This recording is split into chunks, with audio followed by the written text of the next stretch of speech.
उद्या आपलं शिबिर आहे. संध्याकाळी घरचे कपडे आणि पांघरूण घेऊन शाळेत जमायचं. मुख्याध्यापकांची सूचना आली. तोतोचानला ती आईला दाखवली. दुसऱ्या दिवसापासून उन्हाळ्याची सुट्टी सुरू होणार होती. आई, शिबिर म्हणजे काय? तोतोचानला विचारलं. आईलाही नीटचा अंदाज येत नव्हता, पण ती म्हणाली, कदाचित तंबू उभे करून त्यात राहायचं असणार. पण कुठे उभारणार तंबू? भाड्याचा वगैरे उल्लेख नाही, म्हणजे बहुधा शाळेजवळच कुठेतरी शिबिर असेल. तंबूत पडल्या पडल्या तुम्ही चंद्र चांदण्या पाहू शकाल. त्या रात्री तोतोचानला कितीतरी वेळ झोप आली नाही. शिबिराची कल्पना तिला थरारक आणि धाडसी वाटत होती. तिच्या छातीची धडधड वाढली होती.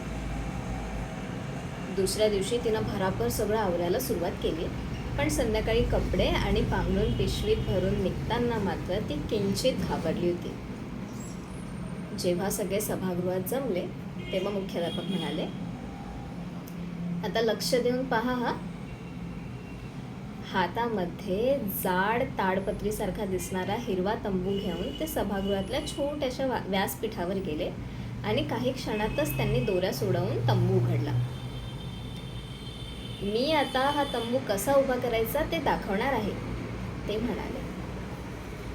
बघता बघता त्यांनी एकट्याने तंबूच्या दोऱ्या खेचून खांब उभे केले. तंबूमध्ये हवा भरली आणि एक सुंदरसा तंबू उभा राहिला. चला चला, आता तुम्ही सगळे सुद्धा सभागृहामध्ये तंबू उभं करा आणि शिबिराला सुरुवात करा, मुख्याध्यापक म्हणाले. आईची कल्पना होती की तंबू मैदानात उभे करतील, पण मुख्याध्यापकांची कल्पना वेगळीच होती. त्यांच्या मते सभागृहामध्ये मुलांना अधिक सुरक्षित वाटलं असतं आणि बाहेर पाऊस पडला असता किंवा थंडी वाजली असती तरी पण प्रश्न आला नसता. मुलं आनंदात नाचत बागडत होती. घर बांधूया, घर बांधूया असं ओरडत त्यांनी लहान लहान गट केले आणि अखेरीस शिक्षकांच्या मदतीने त्यांनी पुरेसे तंबू उभारले. एका तंबूत साधारण 3 मुलं झोपू शकत होती. तोतोचाननं पटकन कपडे बदलले आणि थोड्याच वेळात त्या तंबूमध्ये मुलांच्या भेटीगाठी सुरू झाल्या.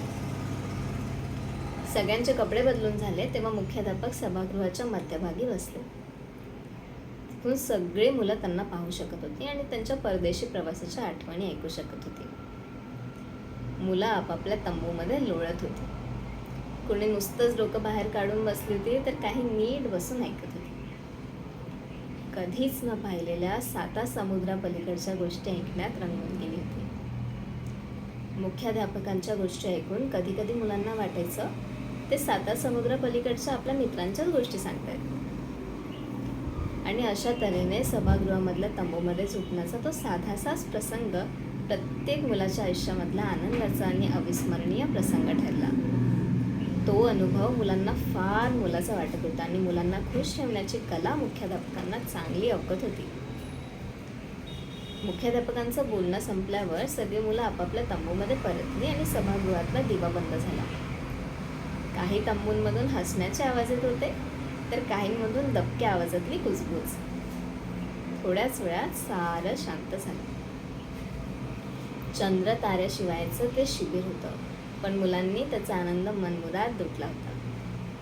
त्यांना ते सभागृह म्हणजे शिबिराचं मैदान झालं होतं आणि त्यांच्या आठवणीत ती रात्र कायमची चांदणी रात्र झाली होती.